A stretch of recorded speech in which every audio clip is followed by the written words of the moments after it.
Hi guys, welcome back to my channel. My name is Anna and here we talk about all things motherhood, the joys and the struggles. It's really close to Christmas now guys and I'm super excited for it. As you can see, I have my tree set up. I bought the last of my presents today, but Christmas can be really busy. And last week we talked about kind of finding a balance and using your self-control, especially around the holidays. But a lot of that busyness that comes with the holiday season can take away from the time you get with your husband because we focus as mothers on making the holiday great for our kids and we kind of forget about our husbands. So I've been thinking about doing this video for a while and it fits really well with the holidays and the busyness of that season, but this video is going to be all about how to make time for your husband as a mother.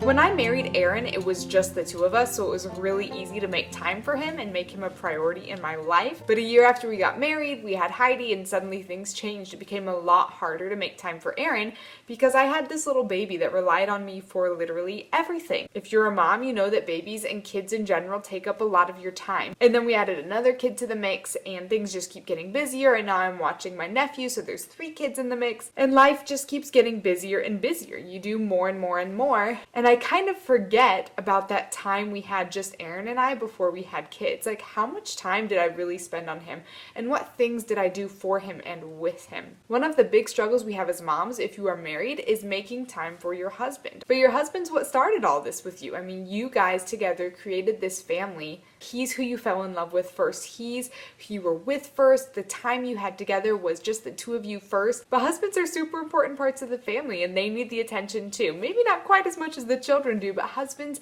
need and want and deserve lots of attention. And making time for them can be difficult. So here are some things I do to make sure I have time to spend with Aaron and time to serve him and love on him and treat him as I would want to be treated myself. The first thing you need to do if you're going to make time for your husband is to reset your priorities and make your husband a priority. I believe, and I think this is controversial for some, but in my life and in my house, my husband comes before my children.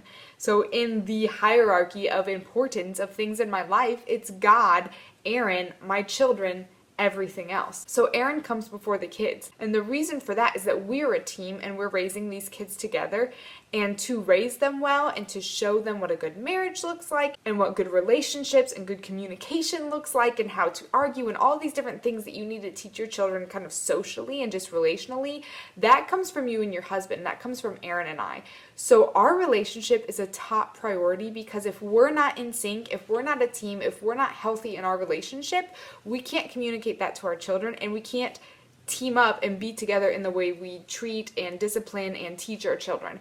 So he is a priority, and that's the very first step if you're going to make time for your husband, is to actually make your husband a priority. For each family, it's going to be completely different the way you prioritize the people and the things in your life, but for me, my husband is super high on the list. He is very important to me. He does so much for my family. He makes it so that I'm able to just stay home with the kids and spend all my time with them, and having him as a high priority makes me want to make time for him. So that is the very first step. The next thing I do to make sure I have time for Aaron is have an early bedtime for the kids. I know people are all over the board on this. Some people are super strict with their bedtimes and their kids do get to bed early, and some people are like, as long as it's before 10 o'clock, I'm happy. But if you want to prioritize your husband, you need to make sure you're having time together. And it will be different depending on what hours you work, what hours he works, when your children are home or not, and what age they are. But for me, having an early bedtime is crucial because that's the time Aaron and I get together. In the mornings, we're both awake and we're together in the house, but we are doing our own thing. We're doing our devotions, our morning routines, making breakfast. So we are together during that time and having time together, but we're not talking or doing the activities together. We're doing our separate things.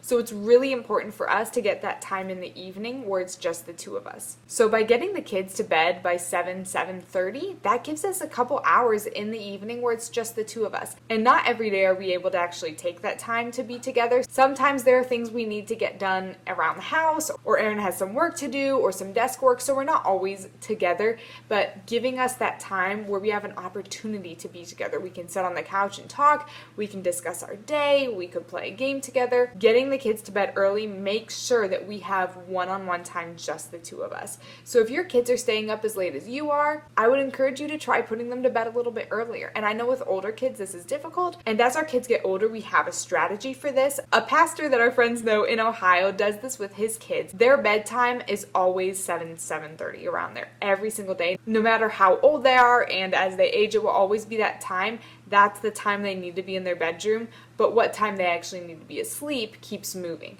So right now, my 3-year-old needs to be asleep at 7:30 for how early she gets up. But as she gets older, she won't need to sleep till 8, 8:30, 9. You know, as you get older, your bedtime gets later. But what this pastor did was he kept that 7:30 in bedroom time. So there was that quiet space, that quiet time where the kids were doing their own thing, and he and his wife were able to be together and have their alone time still. So that's the plan that Aaron and I are using, is that even as the kids get older and we're able to push their bedtime back, they will still need to be in their bedroom so mom and dad can have time together. And I think that's really important, yes, for you too, so you have time together and you can make each other a priority, but also for your kids to have alone time by themselves and to see that mom and dad prioritize each other. Mom and dad want to spend time together and have a healthy relationship where they do spend time together. So yes, having an early bedtime for your kids, though it can be really difficult depending on your schedule, is a great way to make sure you have time for your husband. Another way I make time for Aaron is kind of specific to stay-at-home moms, but I make sure I do all the cooking, tidying, chores, and everything before he gets home.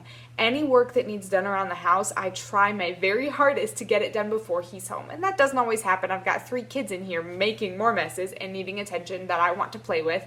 But as much as I can, I try to get all the cleaning, cooking, chores, dishes, everything done, laundry, before he gets home, so that when he is home, he has my attention. I'm not thinking about all the chores I still need to do, or the laundry that still needs folded, or the toys all over the house, or the kitchen that needs cleaned up. Those things are done. My mind is clear from all that clutter and all that responsibility, and I'm just there for Aaron, and I'm able to focus on him. Because when Aaron comes home from work, he doesn't bring his work home with him. And I know that's not the case for every job. There are jobs out there where you do bring your work home with you, but my husband does not. So when he comes home, his attention is on me, on the children, and then sometimes on any jobs he needs to do around the house. So I can honor him by doing the same thing, making sure my job is done before he gets home so that, again, I can give him that attention. And that's hard to do, and you have to be really disciplined to get all that stuff done in time. But I definitely notice a difference on the days where I don't get it done versus the days that I do.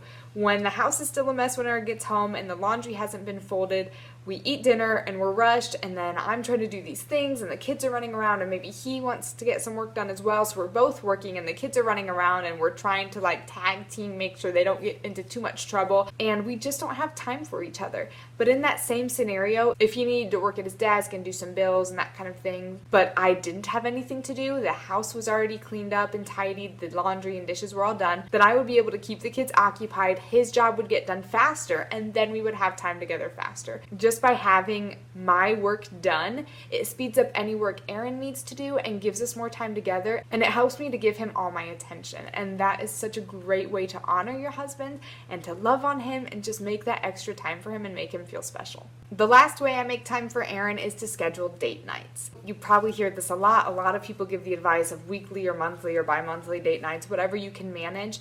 But actually scheduling them and putting them on the calendar is what I think is most important. Because if Aaron and I say, yeah, we want to go on a date night this week, we've got a couple free nights, but we never actually put it on the calendar fills up. It does. So what I know I have to do and what we have to do together is as soon as we open that next month or even beforehand, find a free day and write it in and make it a priority. Make sure that that date night is written down and done, and you're not going to cross it off and put something else there, okay? That is key. Scheduling the date nights in your calendar and making it a priority. And date nights don't have to be crazy. I know not everyone has access to childcare or family close by that can watch. It can be hard to find a babysitter, and they're expensive, and then dinner is expensive, and movies are expensive. It doesn't have to be that crazy, but just schedule something special.